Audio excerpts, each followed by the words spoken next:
आज मुझे घर से निकलते निकलते ही देर हो चुकी थी और मुझे इस बात का डर था कि कहीं मेरी बस ना निकल जाए, क्योंकि मुझे यहाँ से बहुत दूर जाना था और तकरीबन 1 घंटा तो वहाँ पहुँचने में ही लग जाता था।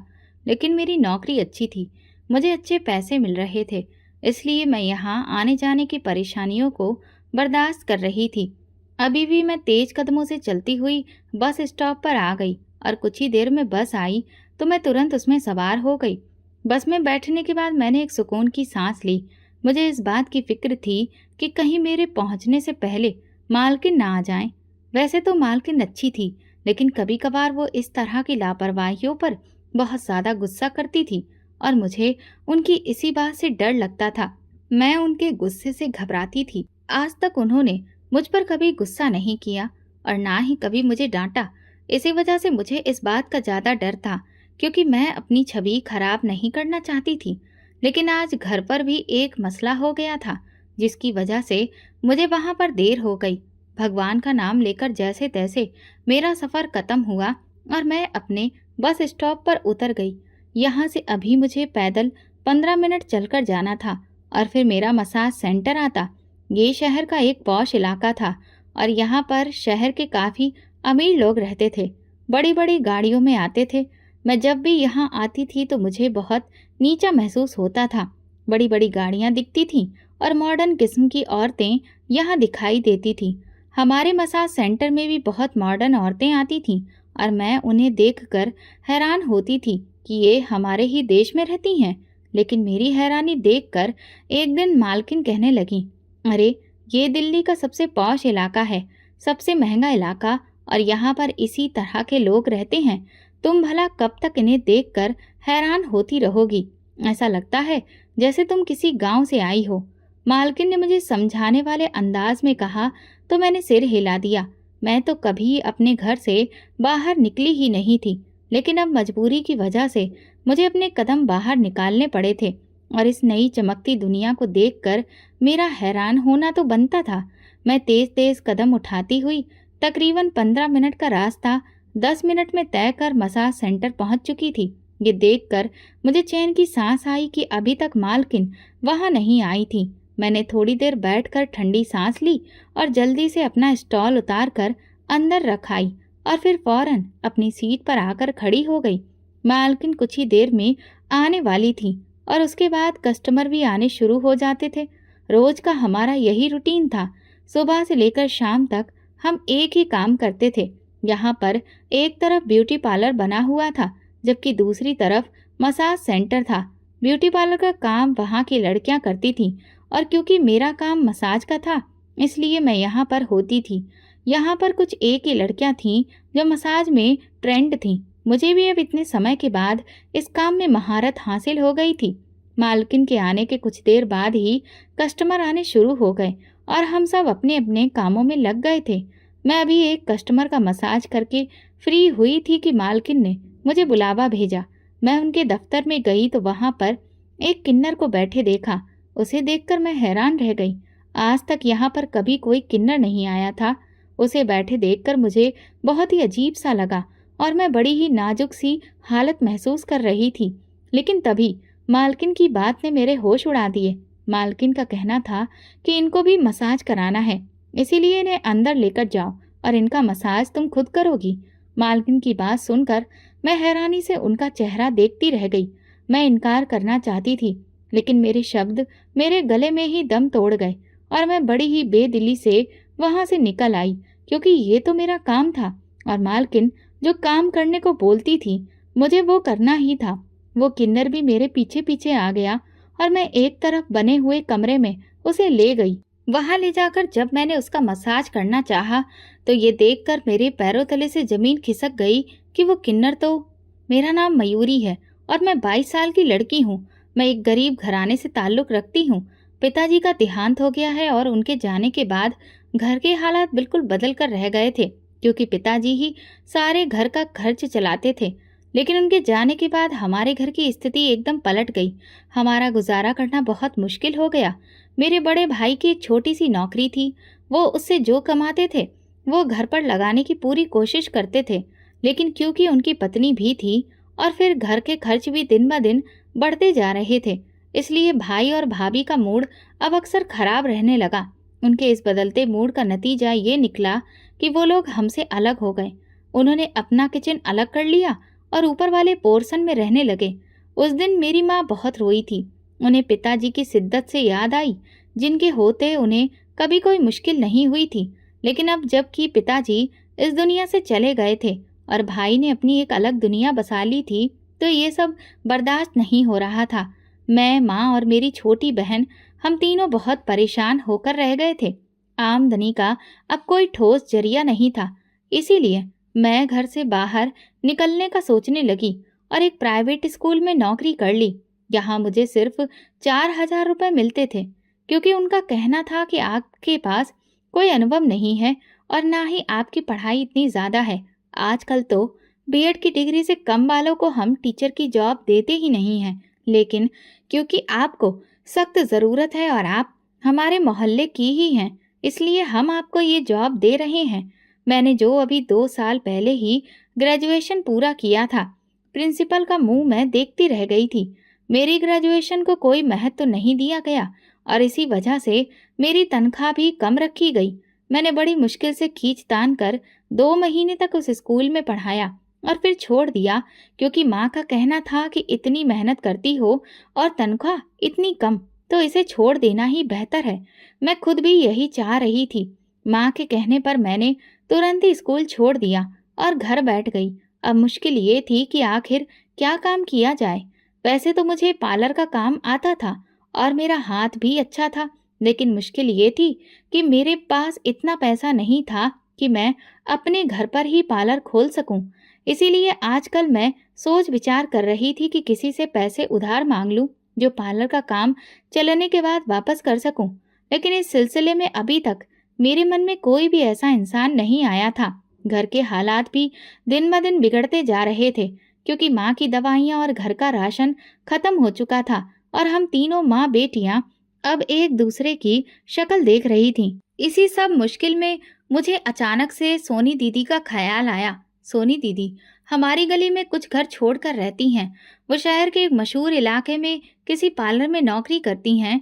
उन्होंने एक बार मुझे पहले भी नौकरी के बारे में बताया था और कहा था कि अगर तुम चाहो तो मैं तुम्हें वहाँ पर लगवा सकती हूँ। तुम्हें सैलरी भी काफ़ी अच्छी मिलेगी। लेकिन तब मेरे पिताजी जिंदा थे, इसीलिए मैंने हाँ ही नहीं भरी थी, क्योंकि मुझे पता था कि मेरे पिताजी तैयार नहीं होंगे। लेकिन अब क्योंकि मुझे ज़रूरत थी और पिताजी भी जिंदा नहीं रहे थे, इसलिए मैंने सोनी दीदी से बात करने की ठानी और उसी वक्त माँ को बताकर मैं उनके घर चली गई। मेरी किस्मत अच्छी थी कि सोनी दीदी मुझे घर पर ही मिल गईं। वो पार्लर पर जाने की तैयारी कर रही थी और जब मुझे उन्होंने आते देखा तो बड़ी ही खुशी से मुस्कुरा दी। फिर पूछने लगी, क्या हुआ मयूरी, तुम यहाँ सुबह सुबह आई हो, सब ठीक तो है? मैंने गहरी सांस भरते हुए कहा, सोनी दीदी सब ठीक ही तो नहीं है। घर के हालात तो अब आपके सामने ही हैं और फिर माँ की दवाइयाँ भी खत्म हो गई हैं और राशन भी खत्म हो चुका है। भैया तो अब बिल्कुल भी पूछते नहीं, चुपचाप घर में आकर खामोशी से ऊपर चढ़ जाते हैं। मुझे तो समझ नहीं आ रहा कि हालातों में मैं क्या करूं। ऐसी सोच विचार में थी कि आपके दिए गए 2 साल पहले के ऑफर का मुझे अचानक से याद आ गया। सोनी दीदी, मैं अब पार्लर में काम करना चाहती हूँ। क्या आप अभी भी मुझे अपने पार्लर में नौकरी दिलवा सकती हैं? मैं बड़ी ही उम्मीद लेकर सोनी दीदी के चेहरे की तरफ देख रही थी और उस वक्त मेरा दिल तेजी से धड़क रहा था, क्योंकि ये मेरे लिए अब एक आखिरी उम्मीद थी। सोनी दीदी मुस्कुराकर कहने लगी, अरे हाँ हाँ, क्यों नहीं लगवा सकती हूँ। मेरी मालकिन ने अपने पार्लर के साथ में एक मसाज सेंटर भी खोल लिया है और अब उन्हें वहाँ पर स्टाफ की ज़रूरत है। मैं इस बारे में उनसे बात करती हूँ। मुझे पूरा भरोसा है कि वो तुम्हें काम ज़रूर दे देंगी। सोनी दीदी ने मुझे तसल्ली दी और सुकून दिलाया कि वो मेरी जॉब का इंतज़ाम कर देंगी। सोनी दीदी ने तसल्ली तो दे दी थी, इसी वजह से मैं कुछ निश्चिंत हो गई। जब मैं वहाँ से लौट रही थी तो दीदी ने मुझे कुछ पैसे भी देने की कोशिश की थी, लेकिन मैंने वो पैसे नहीं लिए।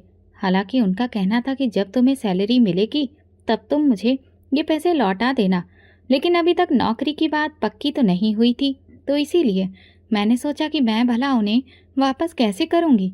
इसलिए मैंने दीदी को मना कर दिया और एक सुकून की उम्मीद लेकर घर वापस लौट आई। माँ ने मुझे जब शांत देखा तो पूछने लगी, सोनी ने क्या कहा? मैंने माँ को सारी बात बता दी तो वो सोनी दीदी को दुआएं देने लगी। उनकी बदौलत शायद मुझे नौकरी मिल ही जाती। मुझे इस बात की पूरी उम्मीद थी। और फिर मैं रात तक का वक्त बड़ी मुश्किल से गुजारी। जैसे ही मुझे इस बात का यकीन हो गया कि सोनी दीदी अब घर पर आ गई होंगी, मैं तुरंत उनके घर की तरफ चली गई। और मेरा ये अंदाज़ा बिल्कुल सही था। उन्हें घर पर लौटते हुए अभी बस कुछ ही देर हुई थी। मैंने उनसे नौकरी के बारे में पूछा तो उन्होंने मुझे खुशखबरी दी। मालकिन ने मुझे कल बुलाया है। वो मेरा एक छोटा सा टेस्ट लेंगी और फिर उसके बाद मेरी नौकरी पक्की हो जाएगी। और उन्होंने सैलरी भी काफ़ी अच्छी बताई थी और ड्यूटी का वक्त भी उतना ही था जितना कि सोनी दीदी का था। ये सब सुनकर मैं बेहद खुश हो गई और उनके गले लगकर उनका शुक्रिया अदा करने लगी। जब मैं घर आई तो माँ ने मेरी खुशी से चमकते हुए चेहरे को देखा तो उन्हें अंदाजा हो गया कि मेरी नौकरी पक्की हो गई है। इस खुशखबरी को सुनकर अम्मा रोने लगी और कहने लगी, अगर आज तुम्हारे पिताजी जिंदा होते तो कभी तुम्हें घर से बाहर नहीं निकलने देते, लेकिन तुम्हारे भाई की गैरत कहीं जाकर मर गई है, जिसकी बदौलत उसे ये सब नजर ही नहीं आ रहा कि जवान बहनें अपना गुजारा किस तरह से कर रही हैं और अब अपनी जिंदगी को चलाने की खातिर वो नौकरी करने जा रही हैं। ये सब सोच सोच कर माँ काफ़ी देर तक रोती रही और मैं उन्हें गले से लगाकर तसल्ली देती रही। मुझे अब बस कल का इंतज़ार था जब मैं वहाँ पर जाती और मालकिन को टेस्ट देकर पास होती और वहाँ पर मेरी नौकरी पक्की हो जाती, क्योंकि मुझे यकीन था कि मैं कामयाब होकर ज़रूर आऊँगी। अगले दिन मैं सोनी दीदी के साथ ही उधर आ गई थी और यहाँ पर इतना बड़ा पार्लर और मसाज सेंटर देखकर मैं तो हैरान रह गई। ये शहर के एक काफ़ी महंगे इलाके में बना था जहाँ पर बड़े बड़े घरों की औरतें आती थीं। मैं यहाँ की सुविधा और सफाई को देखकर चकित रह गई थी। मालकिन अभी थोड़ा व्यस्त थी, मुझे कुछ देर इंतज़ार करना पड़ा। तब तक मैं पार्लर और मसाज सेंटर देखती रही। लड़कियाँ अपने काम में व्यस्त थीं और वे सभी बहुत प्रोफेशनल लग रही थीं। उन्हें देखना मुझे अच्छा लग रहा था और मेरे दिल में भी ये सपना जागने लगा था कि मैं भी यहाँ पर काम करूँ। अब सब कुछ मालकिन पर निर्भर था। मैं उन्हें एक बार टेस्ट दे देती और अगर वे मुझे पास कर देती तो सब कुछ अच्छा हो जाता। मैं दिल ही दिल में न जाने कितने सपने बुन रही थी। एक जगह जाकर बैठ गई। ये वेटिंग एरिया था। सोनी दीदी आते ही अपने काम में व्यस्त हो गई थी, जबकि कुछ देर इंतजार के बाद अब मेरी बारी आ चुकी थी। मालकिन ने मुझे बुलवाया था। मैंने सोनी दीदी के साथ चलने को कहा, लेकिन वे अपने काम में बिजी थीं, इसलिए मेरे साथ नहीं आ सकी। मैं सीधा मालकिन के ऑफिस में चली गई। मालकिन का ऑफिस भी उनकी तरह शानदार था और वे खुद भी बेहद खूबसूरत थीं। इस वक्त उन्होंने मॉडर्न कपड़े पहने थे, पैंट कोट, ऊपर से उनके सुनहरे बाल, हल्का हल्का मेकअप और काफ़ी महंगी ज्वेलरी।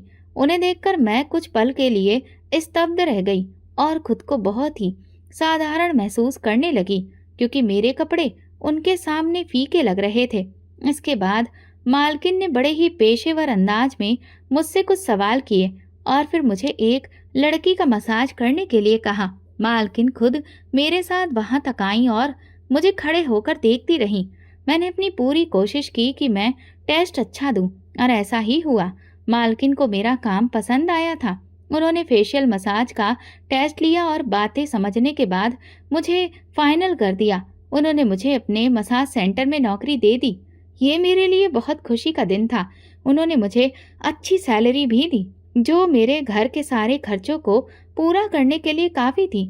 आने जाने की थोड़ी परेशानी ज़रूर थी, क्योंकि रोज़ इतना सफ़र करके आना और फिर उतना ही सफ़र करके वापस जाना मेरे लिए मुश्किल था। लेकिन कुछ दिनों बाद मैंने इस सब की आदत डाल ली थी। शुरुआत के कुछ दिन तो मैं सोनी दीदी के साथ ही आती जाती रही, लेकिन अब मैं अकेले ही आने जाने लगी थी, क्योंकि हम दोनों की ड्यूटी टाइम में काफ़ी फ़र्क था। मेरा रूटीन अब सेट हो चुका था और मैं वहाँ पर अच्छे से काम कर रही थी। मालकिन मेरे काम से बहुत खुश थी, क्योंकि मैं तो ना तो ज़्यादा नखरे करती थी और ना ही मीन मेख निकालती थी। आराम से अपने काम से मतलब रखती थी। यही वजह थी कि मैं बहुत जल्दी एक अच्छे कर्मचारी की हैसियत से वहाँ जानी जाने लगी थी। मसाज सेंटर में काम करते हुए मुझे 2 महीने हो चुके थे और यहाँ मैं हर रोज़ एक नई दुनिया देखती थी। नई नई औरतें जो शहर की महंगे इलाकों की खूबसूरत महिलाएं थीं, वे काफी महंगे कपड़े पहनकर गोरी चिट्टी और चमकदार त्वचा के साथ यहाँ आती थीं और अपनी पसंद का मसाज करवा कर चली जाती थीं। वे मसाज के लिए एक बार में हजारों रुपए खुशी खुशी खर्च कर देती थीं। मालकिन की रोज की आमदनी लाखों में थी। मैं उन औरतों को देखकर हैरान हो जाती थी जो अपनी खूबसूरती पर हजारों रुपए खर्च करती थी। आज तक मैंने इतनी मॉडर्न औरतें अपनी आंखों से कभी नहीं देखी थी। हमेशा टीवी ड्रामा या फिल्मों में ही देखा था, लेकिन अब जब मैं उन्हें अपने सामने देखती थी तो शुरू शुरू में मैं दंग रह जाती थी, लेकिन धीरे धीरे मुझे सब कुछ सामान्य लगने लगा था। मैं हैरान होती थी कि ये औरतें इतना महंगा मसाज करवाने के लिए लगभग हर दूसरे तीसरे दिन यहाँ आती थीं और शायद इसी वजह से मालकिन भी उनसे अच्छे खासे पैसे लेती थी। यूं देखा जाए तो उन पैसों के लिहाज से हमारी सैलरी बहुत ज़्यादा नहीं थी, क्योंकि मालकिन तो दोनों हाथ से पैसा कमा रही थी। शुरुआत में मुझे बहुत ज़्यादा झिझक होती थी और मैं अपने सामने लेटी हुई उन खुली औरतों को देखकर काफ़ी झिझक जाती थी, लेकिन फिर मालकिन के समझाने पर मुझे अंदाजा हुआ कि ये सब तो मेरे काम का हिस्सा है और मुझे इस काम में झिझकना नहीं चाहिए, वरना मेरा काम ठीक से नहीं होगा। इसीलिए धीरे धीरे मेरी झिझक खत्म हो गई थी और मैं बड़ी आसानी के साथ अपना काम कर लेती थी। अब तो बहुत सारी औरतें मेरी रेगुलर कस्टमर बन चुकी थीं। उन्हें मेरे काम करने का अंदाज पसंद आता था, इसलिए वे मेरे अलावा किसी और से मसाज करवाना पसंद नहीं करती थीं। यही वजह थी कि 3 महीने का समय बीतने के बाद मालकिन ने मेरी तनख्वाह भी थोड़ी बढ़ा दी थी और वो दिन मेरे लिए बहुत खुशी का दिन था। एक तो मालकिन की नज़र में अच्छा हो जाना और दूसरा तनख्वाह का बढ़ जाना मेरे लिए बहुत बड़ी अहमियत रखता था। अब मेरे घर के खर्चे पूरे तो हो ही रहे थे, साथ में मैं थोड़ी बहुत बचत भी कर रही थी, जिससे माँ की दवाइयाँ आ जाती थीं और घर में अब मैं कुछ अच्छा सामान भी खरीद लिया करती थी, जिससे घर में थोड़ी सी बरकत दिख रही थी। भाई ने अब तक एक बार भी पलट कर नहीं पूछा था कि मैं कहाँ काम करती हूँ और क्या काम करती हूँ। उन्हें तो जैसे बिल्कुल बेफिक्री हो चुकी थी। वे जैसे हमारी तरफ से पूरी तरह निश्चिंत हो चुके थे। इसी वजह से वे हमारी तरफ ध्यान नहीं देते थे। हमें तो वैसे भी अब अपने भाई से कोई उम्मीद नहीं थी, लेकिन मेरी माँ अक्सर उनके बारे में सोचकर रोने लग जाती थी, जिससे उनकी तबीयत भी खराब हो जाती थी। मेरी माँ को आजकल मेरी शादी का शौक चढ़ा था, लेकिन मैंने माँ को मना कर दिया, क्योंकि घर के हालात तो मेरे सामने थे और मैं इन हालातों में अपनी शादी रचाकर तो नहीं बैठ सकती थी। इसलिए मैंने माँ से कहा कि आप मेरी शादी की फिक्र भी छोड़ दें और छोटी बहन की शादी कर दें, जबकि माँ इस बात के पक्ष में बिल्कुल भी नहीं थी कि बड़ी के होते हुए छोटी बहन की शादी कर दी जाए। लेकिन मैं अभी शादी के लिए तैयार नहीं थी। मुझे भी अभी कुछ समय तक नौकरी करनी थी और उसके बाद अपना एक पार्लर बनाकर उसमें अपना नाम कमाना था।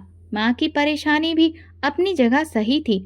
उनका कहना था कि तुम्हारा भाई तो पूछता नहीं है और अगर मुझे कुछ हो गया तो फिर तुम लोगों का भविष्य क्या होगा। उन्हें यही बात अंदर ही अंदर खाए जा रही थी, लेकिन फिर भी मैंने तसल्ली दी।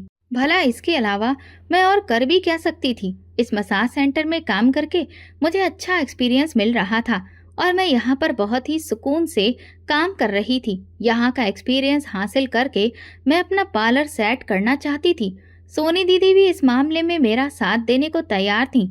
उनका कहना था कि तुम यहाँ पर काम करके एक्सपीरियंस हासिल करो और फिर मैं तुम्हारा पार्लर सेट करने में तुम्हारी मदद करूँगी। इस मामले में मैं किस्मत वाली थी कि मुझे सोनी दीदी का साथ मिला था। आज भी मैं रोज की तरह मसाज सेंटर आई थी और अपने काम में व्यस्त थी कि तभी अचानक एक अजीब सा शोर हुआ, जिसकी वजह से मैं परेशान हुई। मैं उस वक्त एक कस्टमर का मसाज कर रही थी और वो शोर काफ़ी तेज़ होता जा रहा था। न जाने क्यों मुझे अजीब सा महसूस हुआ, घबराहट होने लगी। मैं अपना काम छोड़कर जा नहीं सकती थी, लेकिन मेरी कस्टमर ने ही मुझे कहा कि देखो तो बाहर जाकर किस बात का शोर है, क्या हो रहा है। मैं भी फौरन अपने हाथों को साफ करने के बाद बाहर आई तो देखा कि बाहर एक कस्टमर काफ़ी ऊंची ऊंची आवाज़ में बोल रही थी, जबकि मसाज सेंटर की सब लड़कियां उसके आसपास खड़ी थीं और उसे तरह तरह से समझाने की कोशिश कर रही थी। उनका कहना था कि मैंने खुद अपनी आंखों से यहाँ पर कैमरा देखा है आखिर तुम लोग हमारी प्राइवेसी का ध्यान क्यों नहीं रखते? तुम लोगों ने ये कैसा काम फैला रखा है? वो काफी तेज आवाज में हमारे मसाज सेंटर के बारे में इल्जाम लगा रही थी। लड़कियां उसे शांत करने की कोशिश कर रही थी, लेकिन शायद वो औरत कुछ भी समझने के मूड में नहीं थी।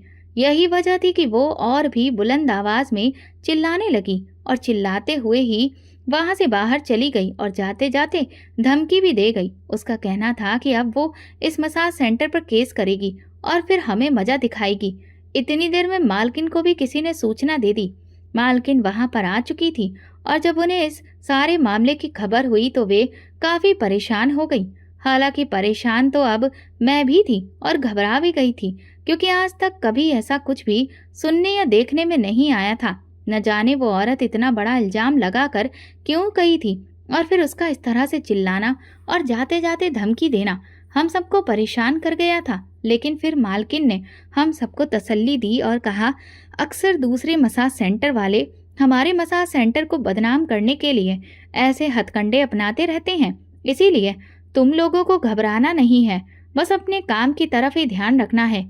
मालकिन ने सबको हिम्मत देते हुए अपनी सफाई पेश की और फिर सबको काम की तरफ वापस लगा दिया। सारी लड़कियां खामोशी से अपना अपना काम करने लगीं। वे जिस जिस कस्टमर को संभाल रही थीं, वे सब भी तरह तरह के सवाल पूछने लगे, लेकिन मालकिन धीमी सी मुस्कान के साथ सबको शांत करने में लगी थी। इसीलिए सब कस्टमर दोबारा से अपनी सर्विस लेना शुरू कर चुके थे। मैं भी उलझन में थी, क्योंकि मेरे लिए ये नई बात थी। यहाँ पर काम करते हुए मुझे इतना वक्त हो गया था, लेकिन आज तक कभी मैंने ऐसा कुछ भी नहीं देखा था और ना ही कभी ऐसा हुआ था। लेकिन आज न जाने क्या गलतफहमी हो गई थी और उस औरत ने जिस तरह यहाँ पर तमाशा बना दिया था, उससे पार्लर और मसाज सेंटर के नाम पर दाग भी लग सकता था। मालकिन अभी तक वहीं मौजूद थी। उन्होंने यहाँ पर मौजूद कस्टमर और स्टाफ को तो समझा दिया था, लेकिन मैं उनके चेहरे पर अभी भी परेशानी देख सकती थी। शायद उनकी ये परेशानी भविष्य में सच होने वाली थी, लेकिन इस बारे में अभी तो मैं कुछ पक्के तौर पर नहीं कह सकती थी। आज इसीलिए पार्लर में सन्नाटा छाया था। लड़कियां काफी सहम गई थीं और घबराए हुए अंदाज में अपने अपने काम में लगी थीं। इस हादसे को गुजरे हुए 1 हफ्ता हो गया था। इसके बाद दोबारा इस तरह का कोई हादसा पेश नहीं आया और ना ही वो कस्टमर दोबारा पलटकर हमारे यहाँ आई। लड़कियां भी अब अपने रोजाना के रूटीन के मुताबिक काम कर रही थीं। यहाँ तक कि उस हादसे से जुड़ी हुई अभी तक कोई खबर भी हमें सुनाई नहीं दी थी। लेकिन आज जब मैंने मालकिन के कमरे में उस किन्नर को देखा तो मैं कुछ परेशान हो गई। मुझे बहुत गुस्सा आया और अंदर से अजीब सा महसूस हुआ जब मालकिन ने कहा कि तुम इसे मसाज के लिए ले जाओ और इसका मसाज तुम ही करोगी, ये बहुत खास है। मालकिन की बात सुनकर मैं हैरान रह गई। मुझे मालकिन से इस बात की उम्मीद नहीं थी कि वो मुझे ही इस किन्नर का मसाज करने को कहेंगी। मैं उन्हें इनकार करना चाहती थी और ये कहना चाहती थी कि मैं ये काम नहीं कर सकती, आप किसी और से करवा ले। लेकिन फिर ख्याल आया कि इस तरह मैं मालकिन की गुड लिस्ट से निकल जाऊंगी और वो बाकियों की तरह मुझे भी अच्छा नहीं समझेंगी। इसलिए अपने दिल की बात को दबाते हुए मैंने उससे आदर से कहा, चलिए मेरे साथ। उसे इज्जत देना भी मेरे प्रोफेशन का हिस्सा था, इसलिए मैं उसे बड़ी ही तमीज से मालकिन के कमरे से लेकर आई थी, जबकि मेरे चेहरे पर उलझन साफ दिखाई दे रही थी कि मैं ये काम नहीं करना चाह रही। मैं उसे लेकर एक तरफ बने हुए कमरे में चली आई। ये मसाज सेंटर का सबसे खास कमरा था और यहाँ पर मसाज करने के चार्ज बाकी कमरों की तुलना में काफी ज्यादा थे, क्योंकि इस कमरे में मालकिन ने ऐसा डेकोरेशन करवाया था जो दिमागी और मानसिक सुकून देता था। यहाँ आकर औरतें एकदम से हैरान हो जाती थीं। मैं खुद भी जब पहली बार इस कमरे में आई थी तो इसे देखकर बहुत दंग रह गई थी, क्योंकि इतना खूबसूरत और कुदरती नज़ारा था कि मेरी आंखें यकीन नहीं कर पा रही थी। इसीलिए तो इस कमरे के लिए मालकिन खास तौर पर ज़्यादा पैसे चार्ज करती थी और यहाँ पर आजकल सिर्फ मुझे आने की इजाज़त थी। अगर मैं कभी गैर मौजूदगी में होती तो फिर यहाँ बस एक और लड़की ही आ सकती थी। इसीलिए मालकिन ने मुझे उस किन्नर को इस खास कमरे में लाने को कहा था। मैं उसे यहाँ लाई और अपनी तैयारी में व्यस्त हो गई। तमाम चीजें निपटा कर मैंने सामने मेज पर रखी, लाइट्स को बहुत हल्का कर दिया और फिर उसे अपने लिबास को उतारने के लिए कहा। क्योंकि ये हमारे प्रोफेशन का हिस्सा था। हम कस्टमर के जो ड्रेस होती थी उन्हें हटाकर उनके ऊपर हमारे पास मौजूद सफ़ेद कपड़ा डाल देते थे, जिससे उनके कपड़े खराब ना हो और वो औरतें भी आंशिक रूप से ढक जाती थीं। इसके बाद ही हम मसाज शुरू करते थे। मसाज खत्म हो जाने के बाद हम उन्हें वहां पर कुछ देर आराम करने के लिए छोड़ देते थे। मेरे कहने पर वो किन्नर सामने मौजूद मसाज टेबल पर लेट गया और बड़े ही चौकन्ने अंदाज में आसपास देखने लगा। जब मैं उसके पास आई तो वह एकदम से मुझसे बोला, मुझे मसाज नहीं करवाना, तुम वहां जाकर आराम से बैठ जाओ, या फिर ऐसा करो कि यहाँ से बाहर चली जाओ। मैं कुछ देर यहाँ पर बैठना चाहता हूँ। ये सुनकर मैं दंग रह गई। उसने तो मसाज के पैसे दिए थे और अब वो कह रहा था कि मुझे मसाज नहीं करवाना। मुझे ऐसा लगा शायद उसे मेरे चेहरे की नाराजगी पसंद नहीं आई, इसीलिए मैंने दोबारा से प्रोफेशनल मुस्कान अपने चेहरे पर लाते हुए उसे कहा, मैं माफ़ी चाहती हूँ अगर आपको मेरी कोई भी बात बुरी लगी हो, लेकिन आपने मसाज के पैसे दिए हैं तो आप ये सर्विस लिए बिना तो यहाँ से नहीं जा सकते। मैं बड़े ही नरम अंदाज में उससे बोली तो वो कहने लगा, मैं तुमसे अपनी फीस वापस तो नहीं मांग रहा ना। मैं जैसा कह रहा हूँ चुपचाप वैसा करो, या तो वहां जाकर बैठ जाओ और खामोश रहो। इस कमरे में जो कुछ हुआ या फिर होने जा रहा है वो तुम्हें नहीं पता और ना ही तुम्हें उसके बारे में कुछ जानना है, इसीलिए अपनी जुबान बंद रखना। उसने मुझे अजीब तरह से धमकाने वाले अंदाज में कहा, जिससे मैं बहुत ज्यादा डर गई। मुझे बहुत अजीब सा महसूस होने लगा कि आखिर ये सब क्या है। फिर मुझे इस बात का जल्दी ही एहसास हुआ कि वो कोई किन्नर नहीं है बल्कि एक भरपूर मर्द है, क्योंकि उसके चेहरे पर एक अजीब सा कड़कपन था। लाइट में मैं पहले ही काफी हल्की कर चुकी थी, इसीलिए वो आंखें सिकोड़कर सारे कमरे में घूम फिर कर देख रहा था और फिर एक जगह पर आकर वो एकदम से रुक गया, जैसे कि उसे किसी बात का शक हुआ हो। और फिर अचानक वो मेरी तरफ बढ़ा और मुझसे कहने लगा, तुम यहाँ से बाहर जाओ और 5 मिनट के बाद अंदर आ जाना। मैं तो घबरा गई और फौरन उठकर बाहर की तरफ चल दी, लेकिन उसकी आवाज ने मेरे कदम रोक लिए। वो कहने लगा, बाहर जाकर किसी से कोई बात मत करना और 5 मिनट के बाद खामोशी से अंदर वापस आ जाना। मैंने चुपचाप सिर हिला दिया। सच कहूं तो उस वक्त मैं बहुत ज्यादा खौफजदा हो चुकी थी और समझ में नहीं आ रहा था कि आखिर वो कर क्या रहा है। मुझे अभी तक उसकी सच्चाई के बारे में कुछ भी एहसास नहीं था कि वो एक किन्नर था या फिर एक मर्द, और वो वहां पर क्यों आया था। मैं अजीब सी उलझन का शिकार हो गई थी और ये उलझन मेरे चेहरे पर साफ दिखाई दे रही थी, क्योंकि एक लड़की ने वहां मुझसे पूछा भी, मयूरी तुम्हें क्या हुआ है, तुम कुछ परेशान दिखाई दे रही हो। मैं एकदम से चौंक गई और उससे कहा, अरे नहीं, कुछ भी तो नहीं हुआ, बस यूं ही तबीयत कुछ ठीक नहीं है।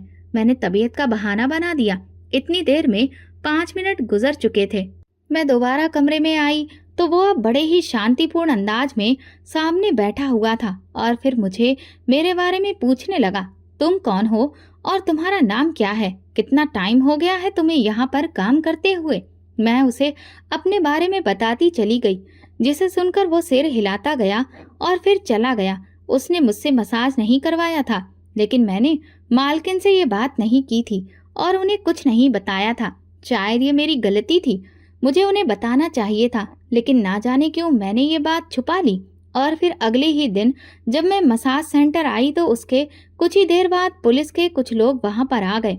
उनमें कुछ महिला पुलिस थी और कुछ आदमी भी थे, और वहां आते ही उन्होंने एक एक करके कमरे की तलाशी लेना शुरू कर दी। मालकिन उस वक्त अपने ऑफिस में थी। वो बाहर निकली, उनके चेहरे पर डर और परेशानी साफ नजर आ रही थी। मैं खुद बहुत घबराई हुई थी और मेरे साथ की बाकी लड़कियां भी उस वक्त घबराए हुए अंदाज में एक तरफ जाकर खड़ी थीं। हमारे चेहरों पर सवाल साफ दिख रहे थे। इतने में उन्होंने वहां तलाशी के दौरान कुछ खास कमरों से कैमरे बरामद किए और उन कमरों में काफी तरह की वीडियोस थी जो बड़े घर की औरतों की मसाज करवाने की थी, और उसमें कुछ और वीडियो भी थी जिनके बारे में मुझे पता नहीं था। मैं तो सिर्फ मसाज का ही काम करने आई थी और इस तरह के वीडियो के बारे में जानकर मैं खुद बेहद परेशान हो गई थी। पुलिस ने उस वक्त मालकिन को गिरफ्तार कर लिया, जबकि मसाज सेंटर को सील कर दिया गया और तमाम लड़कियों के बयान लेकर उन्हें घर वापस जाने के लिए कह दिया गया। इस सारी कार्रवाई के दौरान मैं बहुत डरी हुई थी। सोनी दीदी भी परेशान सी खड़ी थी। बहुत मुश्किल से हमें घर जाने की इजाज़त मिली थी। मेरे मन में न जाने क्यों बार बार वो कल वाला किन्नर आ रहा था। हो न हो ये सब उसी का किया धरा है, यकीनन उसी ने ये सब किया होगा। मैं जब मसाज सेंटर से बाहर निकली तो सोनी दीदी भी मेरे साथ ही आ गईं और कहने लगी, मयूरी आज हम एक साथ घर चलते हैं। मेरा तो मन बहुत परेशान है और अकेले जाने को दिल नहीं कर रहा।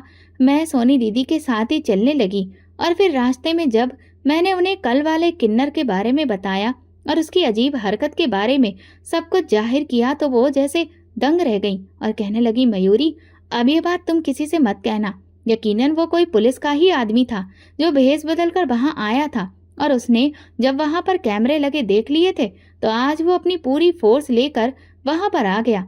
अब तुम ये बात किसी से मत कहना वरना तुम्हारे लिए कोई मुसीबत खड़ी हो सकती है। सोनी दीदी ने तो मुझे डरा कर रख दिया था। मैं जो पहले से ही इतनी डरी हुई थी अब और ज्यादा खौफ का शिकार हो गई थी। घर वापस आई तो माँ मुझे जल्दी आते देखकर परेशानी से पूछने लगी कि आखिर क्या बात है, आज तुम इतनी जल्दी आ गई।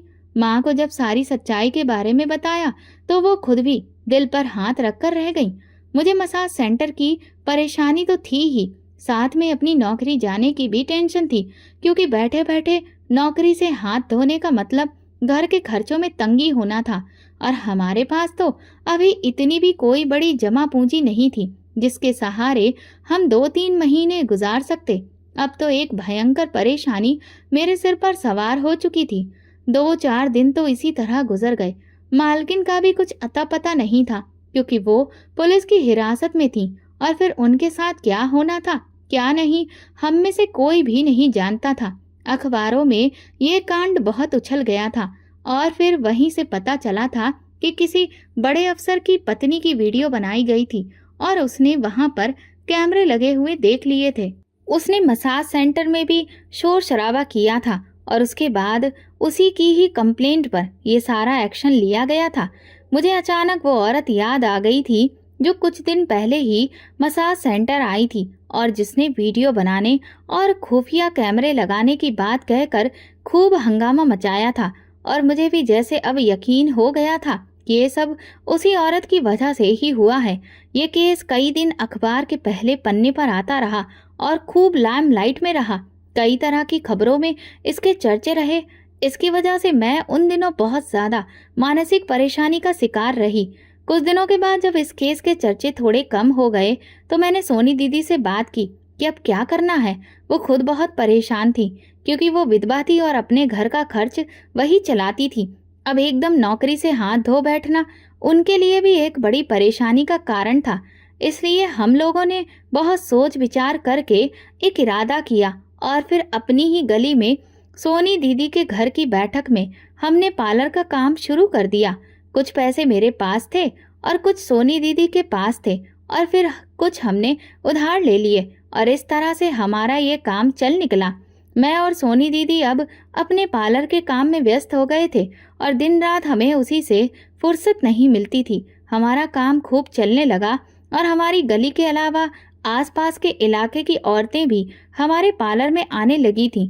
इस तरह से हम लोग काफ़ी व्यस्त हो गए और दोबारा कभी भी हमें उस मसाज सेंटर में जाने का मौका तो नहीं मिला। लेकिन एक दिन टीवी पर ही देखा था कि मालकिन जमानत पर रिहा हो चुकी थी। सोनी दीदी ने जब ये सुना तो कहने लगी, मालकिन के हाथ बहुत लंबे हैं, यकीनन किसी ने उनकी जमानत करवा दी होगी और अब वो यहाँ पर नहीं रहेंगी बल्कि वो बाहर किसी दूसरे देश चली जाएंगी। सोनी दीदी ने जब ये बात कही तो अचानक मेरे मन में ख्याल आया। मैंने उनसे पूछा, आखिर फिर मालकिन उन वीडियोस का क्या करती थी? अगर उन्होंने खुफिया कैमरे वहां पर लगाए थे तो वो वीडियो बनाकर क्या करती थी? दीदी हंसते हुए कहने लगी, तुम बहुत मासूम हो। वो वीडियो के जरिए उन औरतों को ब्लैकमेल करती थी और उनसे पैसे वसूलती थी। इसके अलावा वो वीडियो किसी ऐसी वेबसाइट को भेज देती थी जो इस तरह का गिरा हुआ काम करती थी। इस तरह से उसे डबल कमाई हो जाती थी और मसाज करने से वो ट्रिपल कमाई कर लेती थी। सोनी दीदी ने जब पूरी बात बताई तो मैं दंग रह गई। मैं तो कभी सपने में भी नहीं सोच सकती थी कि ऐसा भी कुछ हो सकता है। मैंने भगवान का नाम लिया और फिर अपने काम में लग गई। 1 साल के काम के अरसे में हम दोनों ने बहुत अच्छा काम सेट कर लिया था और अब हमारा इरादा यही था कि कुछ ही दूरी पर इसकी एक नई ब्रांच खोली जाए। एक ब्रांच पर सोनी दीदी होंगी और एक पर मैं। इस तरह से हमारे पार्लर की पहली ब्रांच की शुरुआत हो गई और फिर अपनी मेहनत के बलबूते पर हम दोनों रुकी नहीं, बल्कि एक के बाद दूसरी और दूसरी के बाद तीसरी ब्रांच जल्दी ही बन गई। इस समय शहर में हमारे पार्लर की कुल 5 ब्रांचें हैं और हम दोनों ही उन्हें संभालते हैं। मेरी मेहनत और तरक्की को देखते हुए मेरी छोटी बहन भी इसी फील्ड में आ गई और अब वो एक ब्रांच का काम संभालती है। मेरी माँ आज भी शादी के लिए कहती हैं, लेकिन मेरा अभी शादी का कोई इरादा नहीं है। भाई और भाभी ने जब घर के हालात बेहतर होते देखे और उन्हें पता चला कि मैंने अपना पार्लर का काम सेट कर लिया है और मुझे पार्लर से काफ़ी अच्छी खासी आमदनी हो रही है, तो उन्होंने दोबारा हमारे साथ रिश्ते ठीक करने चाहे। लेकिन अब मैं उन्हें इस काबिल नहीं समझती थी, क्योंकि चाहकर भी मैं उन्हें पहले जैसी इज्जत नहीं दे पाती। भाई और भाभी अब अक्सर माँ के पास आ जाते और इधर उधर की बातें करके चले जाते, जबकि मेरे लिए उनकी कोई अहमियत नहीं थी। मेरी माँ अब दुनियादारी के चलते रिश्ता निभा रही थी, वरना भैया के रवैये से उनका दिल बहुत दुखी था और वो भी अब उन्हें पहले जैसी मोहब्बत और महत्व नहीं दे पा रही थी। मुझे और मेरी बहन को इस तरह कामयाब देखकर माँ बहुत खुश थी और हमें दुआएं देती थी। मैंने पहले दिन से ही तय कर लिया था कि मैं अपने इस प्रोफेशन में कभी भी किसी भी तरह का 2 नंबर का काम नहीं करूंगी और आज इतने साल गुजर जाने के बावजूद मैं अपने वादे पर कायम हूँ। यही वजह है कि मेरा काम खूब फल फूल रहा है। आज मेरे घर के हालात इतने बेहतर हो चुके हैं कि अब मेरे नए घर का निर्माण शुरू हो चुका है। जल्दी ही मैं अपनी छोटी बहन और माँ के साथ अपने खुद के घर में रहूंगी। ये सब देखकर मेरे भैया भाभी को अब हमसे जलन होने लगी है और इसीलिए वे हमारे बारे में तरह तरह की बातें आसपास फैला रहे हैं। लेकिन मुझे अब इससे कोई फर्क नहीं पड़ता, क्योंकि जब लोग आपकी बराबरी नहीं कर पाते तो वे आपको नीचे गिराने की कोशिश करते हैं। वे मेरे दुख के साथी कभी नहीं रहे और इसीलिए मेरे सुख के साथी भी कभी नहीं होंगे। दोस्तों, अगर आपको हमारी कहानी पसंद आई हो तो कमेंट करके ज़रूर बताएं। वीडियो को लाइक करें और ज़्यादा से ज़्यादा शेयर करें। अगर आप चैनल पर नए हैं तो सब्सक्राइब जरूर करें और नोटिफिकेशन बेल दबाएं ताकि अगली अपडेट सबसे पहले आपको मिले। धन्यवाद।